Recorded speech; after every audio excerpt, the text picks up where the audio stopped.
I would rarely ever recommend setting anything up less than 500 grains. That's just kind of like my threshold of don't go under for elk. At the end of the day, when you're trying to get arrows through elk, it's about arrow flight. If you have your bow perfectly tuned and you have great arrow flight, the reason you want a heavier arrow, cut on contact fixed blade head, in my opinion, for elk, very rarely do you have the opportunity to make a perfect form shot when you're elk hunting.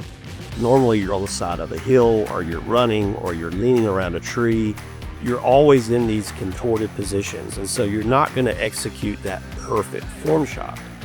And what that heavier arrow does is that it still will pull you out of a bind if you have a little bit worse arrow flight than you would normally have at the target range. And so if that arrow hits at a slight angle and you've got enough mass, you're still going to push through and get into vitals, get through the animal, to where if you're shooting a super light arrow that you're, incredibly accurate with, you shoot great at the range, but you're torqued when you try to take this shot in the field, that arrow's not going to be flying perfect, and you're going to have this super light arrow, and you're not going to get into that thoracic cavity where all your vitals are.